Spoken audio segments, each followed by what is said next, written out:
I'm here with my friend Anne Laure Jackson. Hello, Anne. Hello, it is really good to see you. Great to be here. First off, how is the Santé Centre in Jersey going? Because we've got a little bit of echoey thing because you're in a new place. But how's it working with all of that stuff? How is it all working? It's just a lot of work in progress. So my existing centre is still up and running and available for families, and that's not being touched at the moment. We're just renovating a new place, which is a bigger place, and parking and a lovely kitchen. So I hope families will be able to come in, use that. As well as everything else. But yes, it is terribly echoey. The electricians finished yesterday, so I'm very glad to have power to be here today because everything was just up on the wall and the sockets were all everywhere and there was no lighting. But yes, no, life is really good. Lots is happening. It's a good time to be alive. We're doing a series at the moment on essentially healthy something, but we could do sensory healthy madness. Sensory healthy business. How do you have a sensory healthy business? That could be a future session as well. Yeah, yeah. Oh, Go, go. 100%. Because I am very strategic in my day at the moment, Yes. with lots that is happening, and as I'm aware that you are too. It's right. Okay. Yes, we need to be in tip top. You need to be in tip top condition. And how do you stay in tip top condition when there's stuff happening on all different levels: emotional, physical, spiritual, financial, lots of stuff happening. But how do we stay in that good place and in a place of joy? In the midst of it, because that's what we are, that's what we're called to be, and that's what we are allowed to be, and supported to be. So it's just like, yay. We're not going into a sensory healthy busyness at the moment, not business, busyness with a Y. But I think it's important to realize that, when you're busy, you're going to get tired and that's okay. So when I do live radio, it's really tiring. If I'm doing live radio with multiple interviews, it's exhausting. I absolutely adore it. It's my favorite thing in the world. Do you know what? I still get tired, but that's okay. The tiredness isn't the problem. It's the relentless tiredness without a pause or a break or doing something that I'm going to put it this way, something that God didn't ask you to do, in which case all of that energy you've just spent, it's not going to suddenly come back again. Because if you're not walking in God's strength, you're walking your own, you're going to be exhausted. Mm. I had a beautiful thing this week actually. Just I realized that I was reaching a kind of capacity. And we have lots of people in our household at the moment. And so I just asked my son, I said, look, would you be able to make tea for everybody tonight? Because I just need some time out. And one of my major timeouts is a swim and a sauna, as I'm sure our listeners are quite well aware by now. This is something that I absolutely love to do. And I just got to that point and he gladly said, yes. Yes, Mum, you go, because they know just quite where I'm at and what I need, and I came back so well, and he'd made a lovely tea, so it's just like we were all happy, and it's just like those little. Well, it was quite a big thing for us. It's just like, would you just I need somebody to take responsibility for this at the moment, because with everything else that's going on, I just need that I need to feed myself and take care of myself for a moment so I can share my love and abundance with everything that's happening at the moment. I have cooked dinner in your house with your sons, and it was really good fun. I really enjoyed myself a Oh, while back.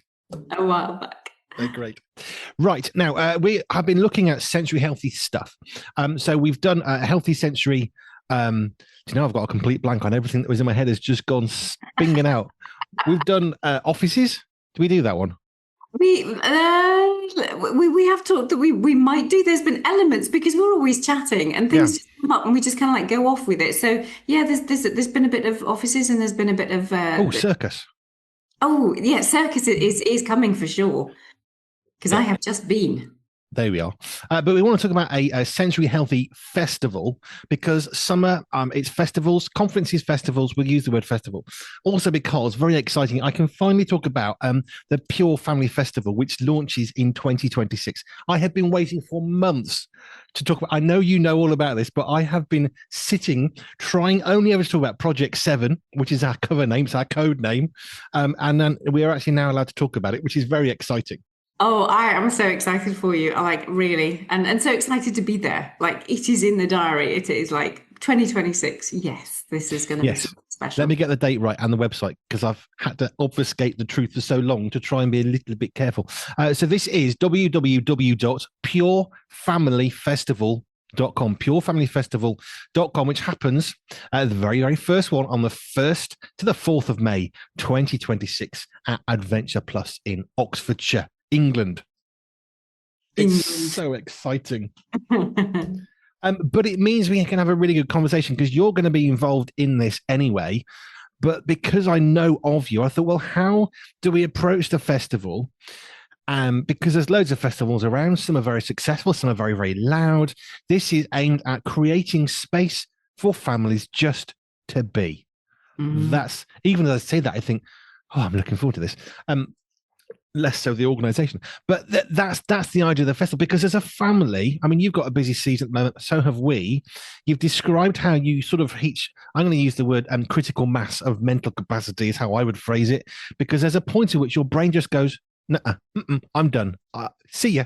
And we have to do something to basically give a massage to the brain. Now, that could be going for a walk. It could be going for a cycle. It could be going for a swim in a sauna. There are different things we can do at different times. For some folk, it's just being silent in a room with an eye patch on in the middle of the day for a 10-minute nap. Dr. Richard Scott, GP, does that fairly frequently.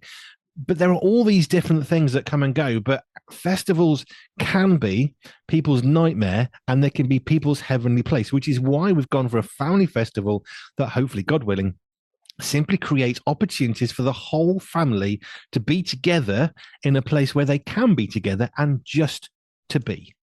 Oh, that, as you say, just hearing those words, I'm relaxing into it, even though I know what festivals can be.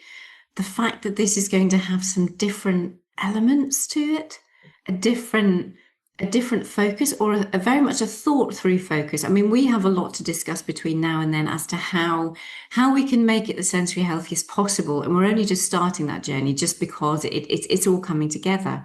But I'm so looking forward to what it's going to be and how it's going to be felt. It's going to be a funny thing, because a lot about sensory processing is what you feel.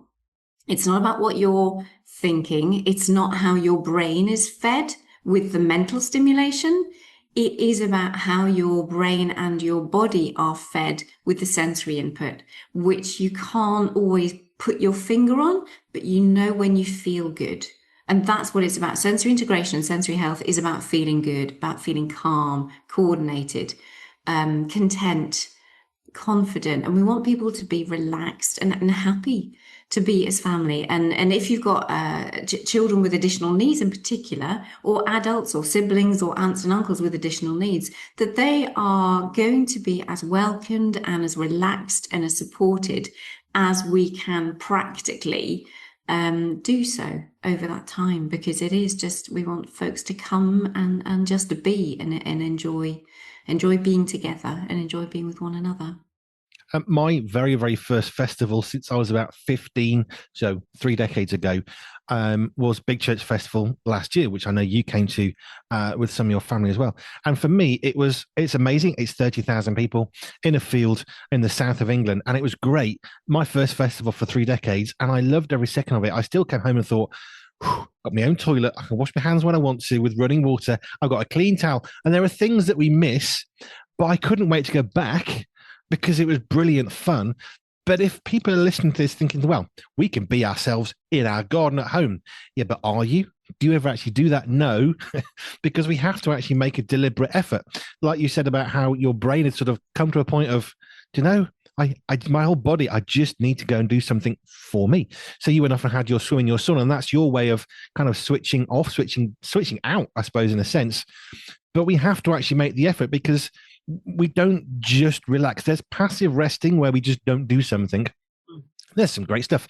We watch as a family. We quite often watch a box set. That is absolutely, definitely passive resting. We sit on a settee, we have a drink or a dinner, we have dinner on trays, and we watch something on the TV because we're fairly busy.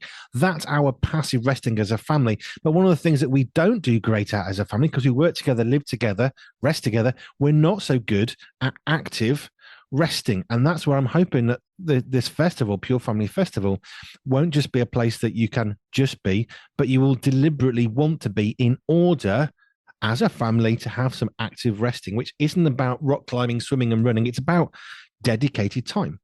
Yeah.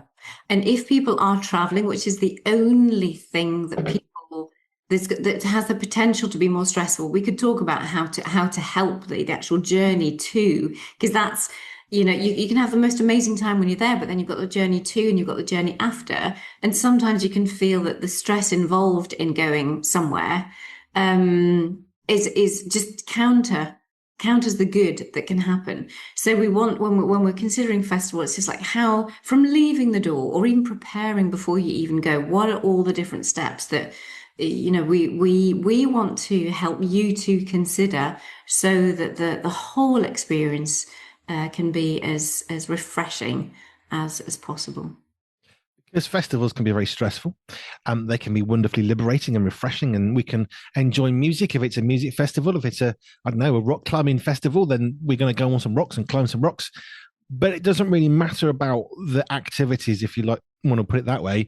It is about our commitment into it. And here's an old school phrase: if you put more in, you'll get more out. But isn't that true? It is true, 100% true. Yeah. Boof. Says what When we invest into our time. But that's the difference. And I think that's where I'm excited about what this can do for families in particular, because my heart and passion is always going to be for the whole family, getting everybody together, whether it's an all-age service in the church, which I actually do well at doing, have 8-year-olds, 6-month-olds and 88-year-olds all in the same room happy. It does take some skill and some planning. It does take some effort, but actually making the effort, when people commit, it's so much more fun. And that's what I'm so looking forward to, I think, more than anything, especially when so much of our life is, I call it segregated. People may not like that word, but it is when you're a family and you've got this age going here and you've got that age going there and you've got that activity there and you've got that activity there. Yes, there's a place for all of that, and we love that. Even as a parent and as a wife and as a mum, I like to do things for myself, with my friends. So it's not saying that stuff isn't valuable, because of course it is. But goodness me, when you are a family and you love the opportunity to do things together, it is utterly precious when that is provided for you, because there's not a lot of places that actually are providing full family activities for everyone to enjoy. And there's no pressure to have to send your children, or there's no peer pressure. Okay, there may not be the pressure to actually send your children out to this, that, and the other, but by the fact that there is nothing really catered for, or it's not advertised as we just want you to come together and be together and enjoy the experience together, then that's a precious thing, when there is no peer pressure to send your children elsewhere. I remember going on a men's weekend years and years ago. I didn't have a great time. One of the reasons was this: I think because I was a stay-at-home dad and I was the only person that didn't have gainful employment, as somebody called it, because I was just taking the lazy, easy way out, as somebody else described. You know what? Being a full-time stay-at-home parent, nuh-uh. It's harder than any truck driving job I've done. Toughest truck driving job, delivering 20 tons of stone at a time in a tipper truck. By a mile. I've done loads of jobs. That's the hardest physical job I've ever done. Being a stay-at-home dad full-time makes that look easy in comparison. It's really hard work. And because I was at this weekend, I took an opportunity when everyone went to bed. I thought, I'm going to sit in this like common area. I'm going to read a book. And it was silent, no noise, no expectation. If a child screams, I need to go running to look after them. I was just sat there, and a bloke came in and says, well, I don't know what you're doing. You should be in bed because you need some rest. And I said, look, this is actually a really precious, valuable time. I want to take half an hour to myself because I can. And there was an expectation, an assumption that I was like every other bloke in the room. Well, I wasn't. And I was all at the same time. But actually, for me, just taking half an hour to read a book without any need to be worried about who I was caring for because I was away from home, that was one of the most precious times in that time of my life, because I took that time for me just to be, and then somebody tried to ruin it, as can happen. Oh, that's really hard, that, because those precious times, especially when you are caring with your mum, your dad, you are an actual other carer, to get those moments when you are not, because you have heart to be there for the other person. That's all for other people. That's exactly what it's about. So to have, I mean, my retreat times, I'd have 1 or 2 holidays a year, although they would be family holidays. They would be still opportunities where I would kind of like hide away in the caravan. I would hide away in those things, not hide away from anything that I didn't want to be involved with. There are wonderful things happening, but it's just I need some space. I would love some space to know that that other people are looking after those that I normally look after. That's very important, very, very important. Because the alternative is somebody saying to you, Anne, how dare you have a day off? I need you to fix this problem with my husband, and they're tired and they go, how dare you have a day off? Well, the thing is, you can probably work that day off and you could probably help. But if you keep having that day off taken, in a few months' time, you won't be helping anybody at all, because now you'll be in a doctor's every day who's helping with depression after a mental breakdown. So those times out are not wasted. They are so valuable and precious because it gives us the ability literally to recharge. And the great thing about rechargeable phones, rechargeable whatever, laptops, we now understand the principle of when you have something switched on and it's working, it's using power. And if you want to have that thing to keep working in an hour's time, you have to plug it in. And you know what? When you switch it down, it charges an awful lot faster. Mm-hmm. I just love what this festival is going to do for just an opportunity to recharge. That absolutely will be the prayer of the whole thing. It really is, because I want to see families have an opportunity to stop just to be, because that's powerful. Let's just touch a little bit more into Sensory Healthy Festivals. Now, we are still planning all the stuff that's going to be gone. There will be things you can do to let off some steam and to run around in a organized, structured way. Yeah, of course, we're going to be planning some of that stuff. But in terms of a sensory healthy festival, you've already said the journey could be quite stressful. So let's start there. You know, you're going tomorrow morning, you're going to be getting in the car. It needs to be packed. You need to get from point A to point B, and then you're away from home for the next 4 days.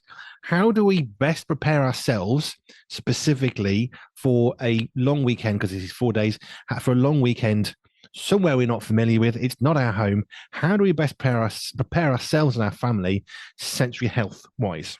Yeah, I would almost take the 4 weeks beforehand just to break down all the planning, the preparation, to take a look and see what are the kind of things that you need when you are automatically doing things in your own environment.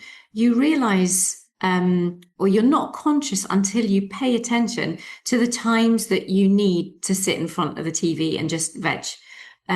So during those 4 weeks before the lead up, it's like, well, actually, how much time do you have on your own during the day?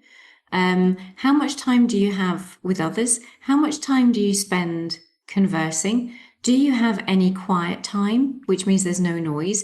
How much of your time is spent in lots of high social events, so that when you come to a festival, you can try and keep that level. We would call that a sensory diet.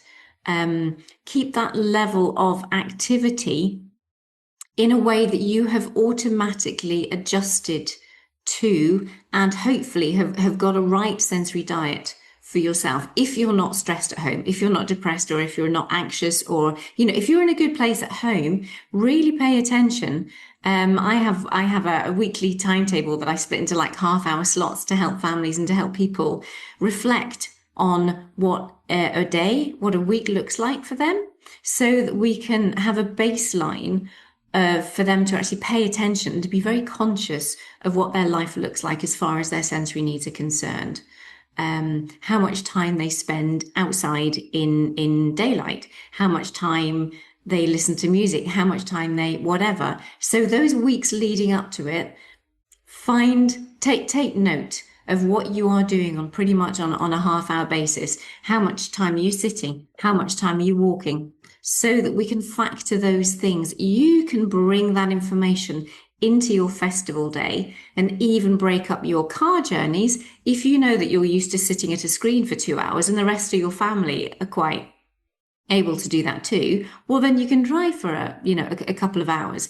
But actually, if not, if your children are going to really struggle to sit, there are screens that can help. There's other things that they can push and pull on, and toys that they can play with. But you might just want to make it a 2-day journey, so that you can have these little stops and go and visit places on the way, or just break down the journey if a long journey is going to be more destructive than otherwise, and you can plan in little activities, or you can plan going to the local swimming pool on the way, or not a local or a local swimming pool to the place that you're traveling through. It's finding those things. But I always like to be well planned, say the month before, to really have a look at what is a sensory healthy day for you, and find those elements of what is working for you, and bring those as close as possible into the choices that you will make over the festival for how much you get involved in certain things, or how much you'll need to go for a walk, how much you'll need some time away, all those little details. We have a checklist. As a radio station, we do quite a lot of traveling, and we can go to different days. So recently we went to Christians Against Poverty. So we have a checklist which has everything we can physically take anywhere with us that's relevant to the radio station. And then what will happen the week before or 2 weeks, we have a production meeting about we're going to Christians Against Poverty. Right, what do we need? So I'll then go through that list. I'll mark off everything that I want to take with us. And then there's a little tick box which I don't touch. Then somebody else will pack all that stuff into crates for us, and then it gets loaded into the car. As that happens, it gets ticked off. So we know that we go. Now, some people might think this next bit is a bit odd, and why doesn't Andy B do more? I'll tell you why in a minute. But I don't pack any of my clothes or toiletries. I have nothing to do with that. I don't pack any of the crates. Why? Because you've got a really good team built in. And that's a waste of my time, because I'm doing other things that only I can do, and some people can do that. So my wife has always packed my suitcase, not because I'm lazy, but because I pack the car, which she doesn't do so well. So she packs the suitcases and the crates for a holiday, but I'll get the stuff in the car. That's how we function. And because we do this quite a lot now, we've got quite a lot of different size crates. I make up a list. This is what we want to take at a production meeting. We talk about it, mixing desk, 2 microphones, both cables, spare cables. That all goes on. And then somebody packs it. So I was driving to Christians Against Poverty. It's what, 2.5 hours or something, 2 hours? And I hadn't checked anything in the back of the car other than making sure I packed the car. Why? Because I ticked off a little list somewhere. And because someone has gone through and ticked off what I've said off our master template, if you like, I know it's there. And then somebody else checks the crate as well. So that's how we work, because we do this a lot. Although that sounds quite a lot and technical, it's really not, because the fact that I can go from our office to Christians Against Poverty, having not looked in one single box, knowing that when I get there, I've got what I want, it's because I trust the systems. It's because I trust the people, and the people trust the systems, and we all work. So that might be a bit overkill. It's not because I'm lazy when I don't pack my own clothes. It's because Jo does that, but she's not so great packing the car. That's the bit I do. So we split the load about who's going to do that the best. I think that's brilliant. And so that's the real practical side of it all, which absolutely should be part of everybody's preparation to coming. And those tick, I don't know anybody who doesn't benefit from a tick list. Nope. Whatever you want to call it, it's a precious thing and such a practical thing, and that's a lovely element of trust, and also finding out your strengths. Now, if a family is not used to doing this, and it could be a bit interesting, you have yours finely tuned now, and as the children change in their ages, they get more competent at certain things, then it's nice to be able to help them to train them to take on more responsibilities for doing certain things. But I think that's lovely when you get to the place where you can actually, if you've got that place of trust. It's not a regular conversation that Jo packs my rucksack full or my suitcase. It's not something I would normally say. But people have found out about that and says, oh, that's a bit lazy. Why don't you do that yourself? Well, I could do. But since Jo can't do interviews, because that's what I do, because people want to speak to Andy B, I then have to do both things. And you either trust people or you don't. Now, it doesn't always go perfectly. Maybe something's missing. But then you have a choice, don't you? Why haven't you packed this? So I always have a teddy bear. I always have done when I was going trucking around the UK. I have a teddy bear that Jo bought me before we got married. It goes everywhere. It wasn't packed in the last time I went away. And I got open, put a suitcase on the bed, opened it up, and there was no little teddy bear. Now, he goes everywhere. He has done for 30 years.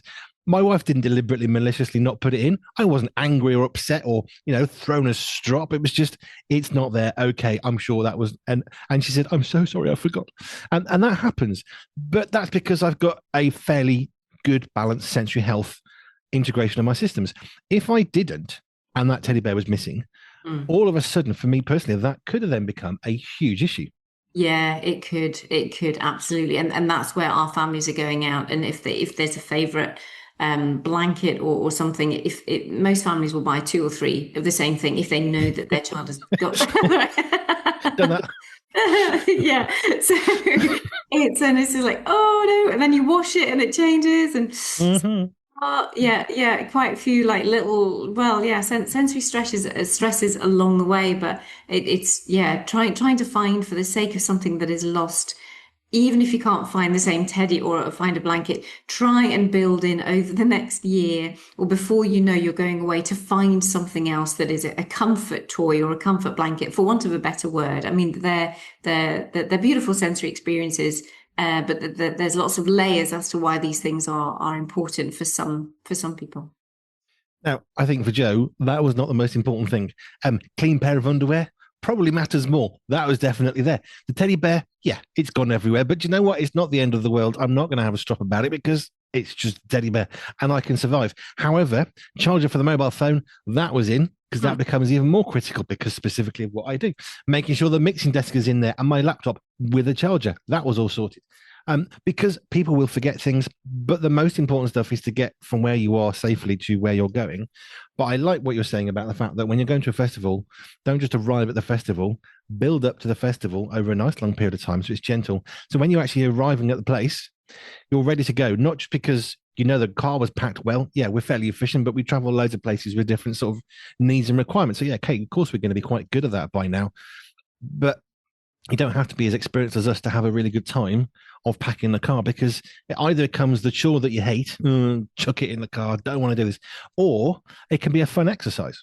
I think the more we can make the whole experience as fun as possible. So it's not just let's get to the festival and have fun. It's like, oh, how can we enjoy the process from the planning stages, making those checklists and making the, you know, everything that needs to happen, getting your sensory diet in place so that you know that when you get to the festival, you're gonna need to go for a walk before you actually go and join any of the activities or whatever it is, or you know, your time out or you're listening to a podcast or something. So you get all of those preparations done. It's just like, how can we enjoy the process? It's like, it's life. Life is the journey. We have a destination, especially in faith, we have a destination, but actually our kingdom, we're to bring the kingdom here on earth. So it's like that bringing heaven to earth is our job now, as well as the destination of when we actually leave earth. So it's making the most of it, enjoying the journey, enjoy the process, not just the festival itself. Which I think is really the point because if we're trying to create a festival, which we are with purefamilyfestival.com, we're trying to create a space for families to be. Don't just arrive. That's it. That's when the good times start because actually, unless you are insanely too far sensory integrated, that's not anybody. So actually building the preparation up to packing the car, to driving the car, planning the journey out. Okay, it's a 2 hour journey. We don't normally sit for 2 hours, which is what you were saying. We'll have a break. We'll factor it in. Go on Google Maps or Bing or whatever it is and find what's halfway. What have we got? Do you know what? There's a swimming pool. Let's go and have some fun. There's a country park. We can go and park in there. We'll have our sandwiches in the nice shade of a forest. Kids can run around to the heart's content. Then we get back in the car. So it's breaking it down into small enough pieces that it's not one big mountain to climb. But like you say, life's a journey. It's lots of little steps. Yeah, I'm looking forward to it already. I've got a big journey I'll be flying over and everything. And then, yeah, so I'm doing that. Yep. And my heart and passion for the festival is literally is creating a place where the whole family can just be. In a world of craziness, in a world of social media, be no Wi-Fi on purpose. I'm not going to ban mobile phones, but we're not going to provide Wi-Fi because we want to try and create distractions of a good kind, space. That's what we're trying to create. We're not just kind of an empty field for you to camp in, but it is going to be trying to create an opportunity for space deliberately on purpose, resting on purpose, as opposed to sitting there doing nothing, which is an entirely different thing.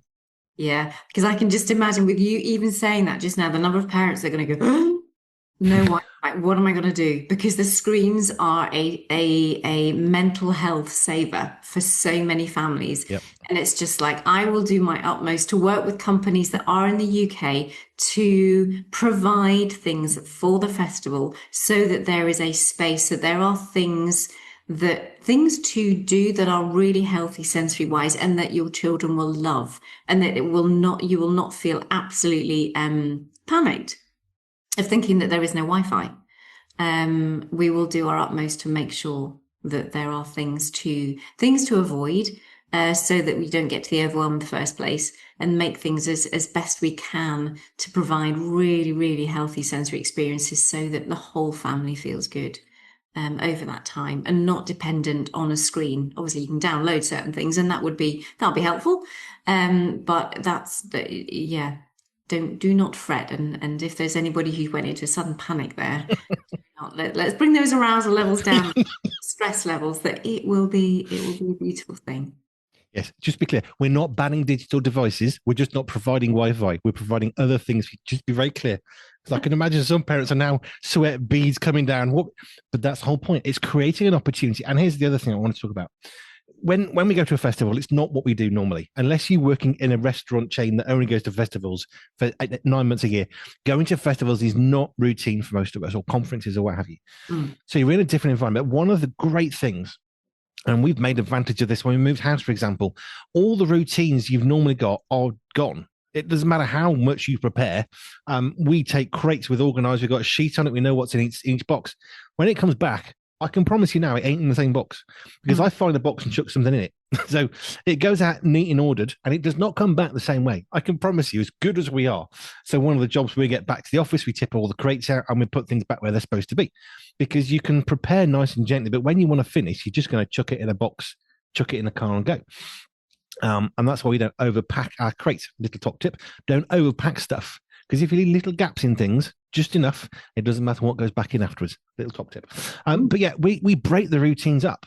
But because there's no routines, either that causes us immense stress because, well, at 4:00 my child gets up and watches a film. They can't do that because there's no TVs. So what we're going to do instead? So now you've actually got an opportunity to invest in trying something new that you wouldn't ordinarily try. And that's something I like about festivals or holidays or going to someone's house for dinner, because now you're not in your own environment, and it's a really great opportunity for parents in particular to try and do something different, because there isn't the excuse. Is an excuse. It is an excuse. There isn't the excuse of, well, this is what we normally do. Yeah, but you can't. So what could you do instead? And having the opportunity, hence space just to be, to find what else could we do instead. It's going to be fascinating to see. I really hope people will have the confidence to try, and we will. I'm trying to think. To put things in for the parents, so that when the stress levels get that much, because the routine has changed, there are places, there are opportunities, there is space for the parents to be utterly cared for and loved through the changes and the impacts that those changes will have on the family. But it could be a really positive, well, it will be, a really positive thing. And if you're thinking festival, child, no Wi-Fi, bring a screen, that's fine. But no Wi-Fi, how are we going to cope? Well, as you said, we're going to try and create alternative things to get you interested as a whole family. As much as there'll be stuff for you to do, you can go off and do bits and pieces.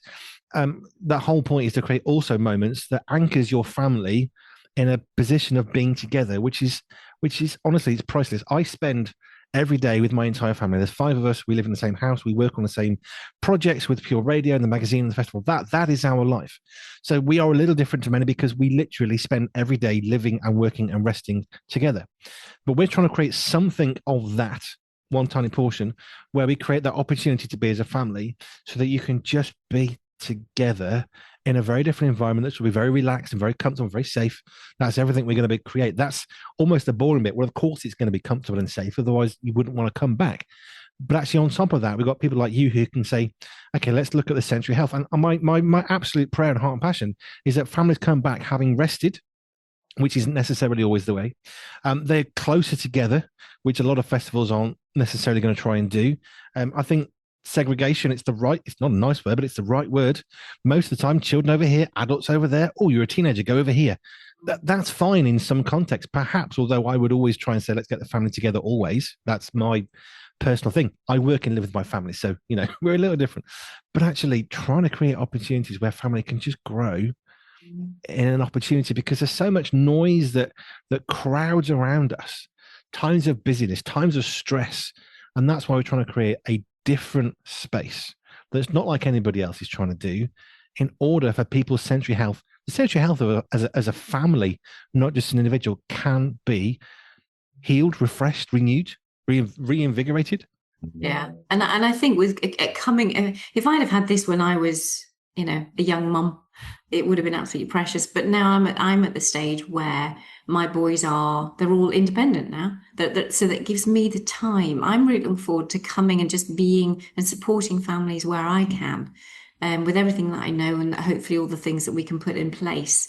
But I want to be able to serve the families that come, just to be able to support them, because I've really benefited, and I have loved my family journey so much.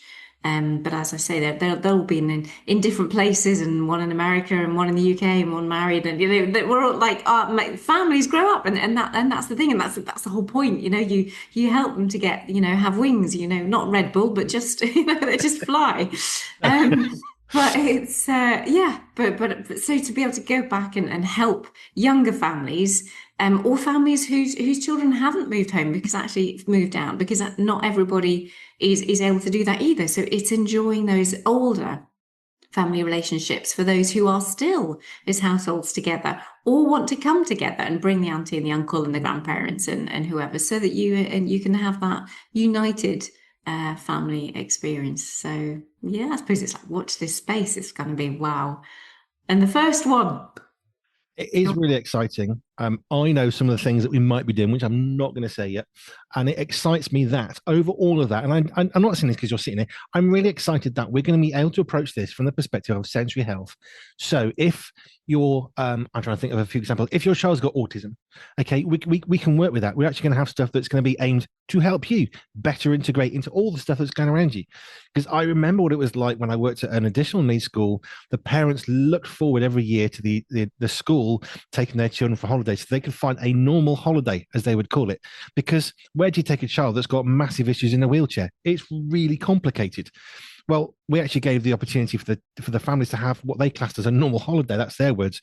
Because where do you take an electric wheelchair? There's a lot of places that don't take that, and if they do, it costs a fortune. So we can work with a child with autism, with somebody who's struggling. Perhaps their wife has got some sensory health issues. She can't cope with, I don't know, she can't touch grass. That might be an issue, but whatever it might be, we're going to be able to help you, and that's what excites me genuinely, because sensory health is a massive issue, and I'm looking forward to. And I'm not saying this because you're sitting in front of me, because you're our friend as well as a regular guest. But I'm so looking forward to a festival that's really focusing on everybody in their entirety as a family, whether you're coming as a single parent with one child, whether you've got 5 kids, it doesn't really matter. Whether your children are 4, 25 and 30, that's okay. We are family, and family is going to look different for everybody. But what genuinely gets my heart very excited is that we can have a sensory healthy approach across the board. So there'll be some stuff that sensory healthy people who can't cope or are overstimulated by noise, okay, well, just don't go in that room. Or perhaps if you want lots of stuff and there isn't, well, don't go in that room. And we're going to have, hopefully, that's the plan, is to have different stuff that can cater for everybody, but always that point of an anchor, which is in my head, of anchoring a family together somehow, so they can have that space to be and just enjoy being together as a family. Yeah. And I really hope that before people even arrive at the festival, that we will have questionnaires that have gone out there, we'll have Google Forms or whatever else, and we can help them to have a look at their own sensory health before they come in. It will be the very first sensory healthy festival in the world, probably, because I created the term sensory health coach. So it's like, but it's getting more and more, out there. And yeah, amazing. We shall see. We will be there to help. At purefamilyfestival.com, www.purefamilyfestival.com. Early May Day in Oxfordshire next year. You can go and find out more and get yourself connected to that. Sign up to the festival e-news, because all the information you're going to need is going to come through that one way or another. So sign up to that. I'm looking forward to it. I'm looking forward to creating spaces for families in a world where families generally are sort of pushed apart, and with the best will of the world, in the world to churches, I understand the needs of splitting people off because you've got issues of rooms. I get that, but I'm excited about bringing families to a place where they can be as a whole family, should they choose, together, and that is what I'm excited about. Stick sensory healthy onto that as well. I'm excited. And Lord Jackson, thank you. I'm going to plug that website once more as we finish. www.purefamilyfestival.com. Go and check that out, and you can sign up for the e-news, and God willing, we'll see you next year, and Anne will be there, and a whole host of other voices and names you've heard about here on Pure and in the magazine. Anne Lord Jackson of Santé in Jersey, thank you. Thank you so much. See you next time.